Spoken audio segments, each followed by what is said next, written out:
Hello everybody, welcome back to my channel Simplified Basic Concepts. Today in this video I'll be discussing about labor welfare theories. Now welfare basically means a state of wellness, having good health, happiness, cordial relationship, prosperity. So it is a desirable state of existence which involves physical, mental, moral and emotional stability. Now when we talk about labor welfare, it basically means taking care of well-being of the workers by the employers, trade unions, governmental, non-governmental institutions and agencies. Now, employers, trade unions, governmental, non-governmental institutions and agencies are the different agencies in India that take care about the labor's welfare.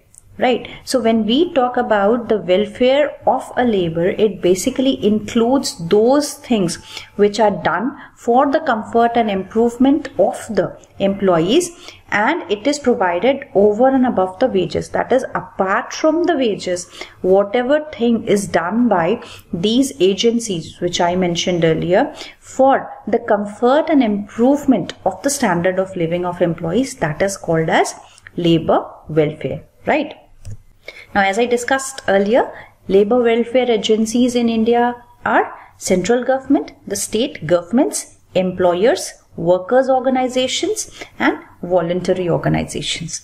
Workers' organizations means the trade unions. The various labor welfare theories are policing theory, religious theory, philanthropic theory, paternalistic theory, placating theory, public relations theory, functional theory, and the last one is social theory. So let's begin with the policing theory. Now this theory is based on the concept that minimum standard of welfare is necessary for the workers to survive and work properly in an organization. And without compulsion, supervision and fear of punishment, no employer is going to provide even the barest minimum welfare facilities to the workers. The owners, managers at the workplace can exploit workers in many unfair ways, like they can make the worker or the labor work for longer hours, pay them lower wages, make them work at the unhygienic conditions in the workplace, right? So the welfare state, that is the government, has to prevent these kind of exploitations. So what the government do is they pressurize the industrialists or the employer to offer a minimum standard of welfare to their workers. Right. Now here basically the state assumes the role of the policeman. The state means the government assumes the role of the policeman. That is, the government here pressurizes and compels the managers of organization, individual establishment to provide bare minimum welfare facilities to the workers who are working in the organization. And the one who doesn't follow these instructions that are provided by the government for the welfare facilities of the employees, they are being punished by the government. So this is the policing theory of labor welfare. Now the second one is religious theory. Now according to this theory, human being is primarily concerned about his own welfare, and then secondarily he thinks about the welfare of others. So the religious theory basically has two aspects. One is the investment aspect, the second is atonement aspect. Investment aspect talks about the investment, that is, according to this aspect, the good work is considered as an investment and the fruits of today's deeds will be reaped tomorrow. That is, this aspect says that if anybody does good today, he will get the benefit of that later on in his life. That is why a good work is like an investment. That is, someone who invests time in it, someone who does good work today, he will get the benefit of it later on in his life. Right? So in this case, the benefactor and the beneficiary both are rewarded. That is, benefactor is the person who does the good work.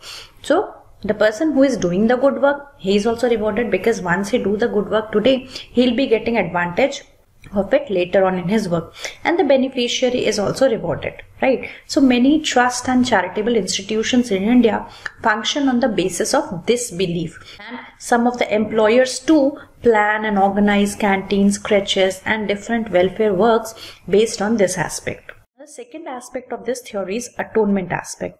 This aspect says that the present disabilities of a person is because of the sins that he has committed previously, right? So some people take up welfare work in the spirit of atonement for their sins. That is, they should do good work today to compensate the sins or the bad works which they have done previously, right? So according to religious theory, there are two aspects. One is investment aspect and second is atonement aspect. As per investment aspect, if a person does good work today, that is, if a person does welfare work today, then he will be getting the benefit of it later on in his life. And according to atonement aspect, a person would have done something bad previously, that's why he is having problems or disabilities today in his present life. So to remove or to compensate those sins, he should take up welfare work presently. These were the two aspects of the religious theory, right? Now the third theory is philanthropic theory. Now this theory is based on man's love for mankind. In Greek, philo means love and anthrop means man. So philanthropic basically means loving mankind. We all know that man or human being is believed to have an urge or desire to make an effort so that he can remove the sufferings of other people and promote well-being for others, right? So in the same way, when some employers have concern for the employees who are working for them and they undertake labor welfare measures for the benefit of their workers, that is called as the philanthropic concept, because here the employers are having that love for the mankind. That is why they are doing that labor welfare activities. The philanthropic theory of labor welfare refers to the provisions of good working conditions, creches, canteens to remove the disabilities of the workers, having students' hostels, drinking water facilities, rehabilitation of crippled persons, donations to religious and educational institutes. I mean, there are several examples of the philanthropic deeds, right? So, as per philanthropic theory, human beings have love for mankind. They have an urge, desire to remove the sufferings of other people.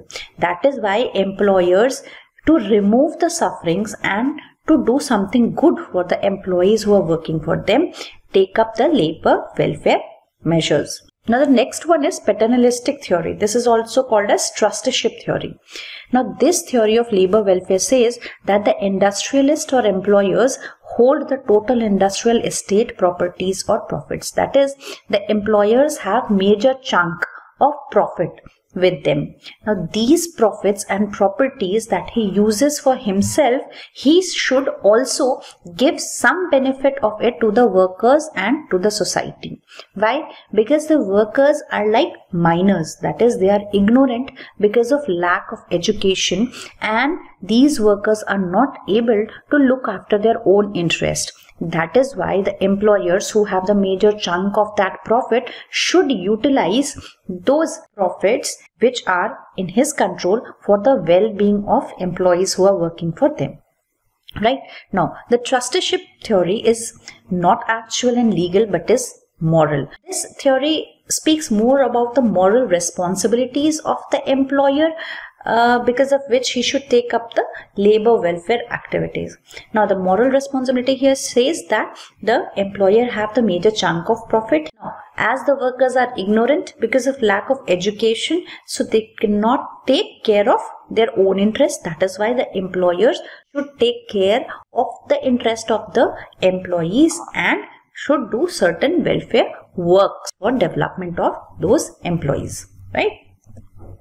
Now, placating theory says that the labor groups these days are becoming more militant and are conscious about their own rights and privileges than ever before.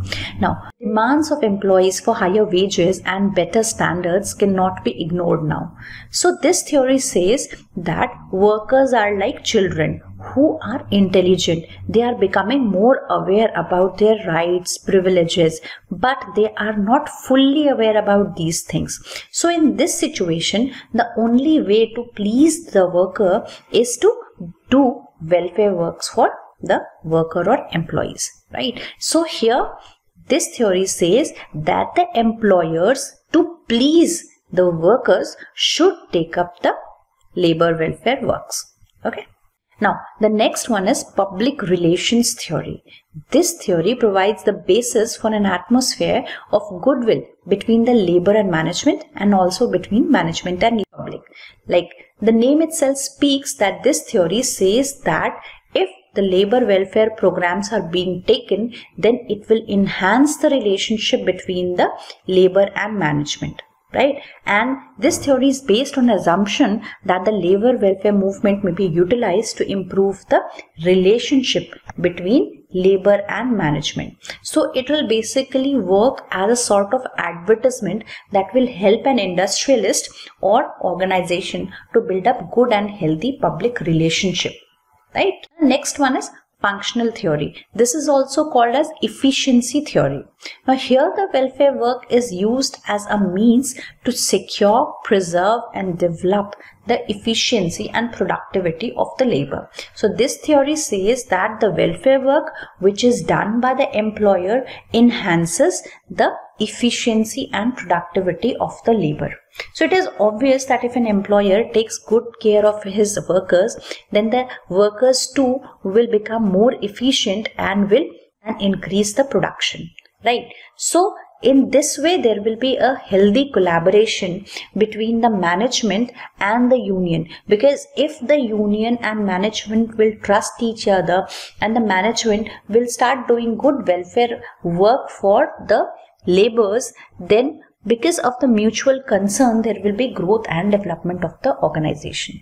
Right? So the functional theory basically speaks about enhancing the efficiency of the workers, and that can be enhanced when there will be better welfare works done by the employers. Now the last one is social theory. The social obligation or the social commitment of an industrial establishment these days are assuming great significance, right? So the social theory basically says that along with improving the condition of employees who are working in the organization is morally bound to improve the condition of the society also, right? So labor welfare is gradually becoming a social welfare concept now. Let's see the relationship between labor welfare and job satisfaction. Now see, the labor welfare facilities can bring about fulfillment of employees' expectation, which will promote or enhance the job satisfaction of an employee. So labor welfare and job satisfaction are basically two dimensions that are important to ensure industrial peace, excellent industrial relation and progress of the nation, right? So with this, we come to the end of this topic. So do like and subscribe my channel, which is Simplified Basic Concepts. Thank you.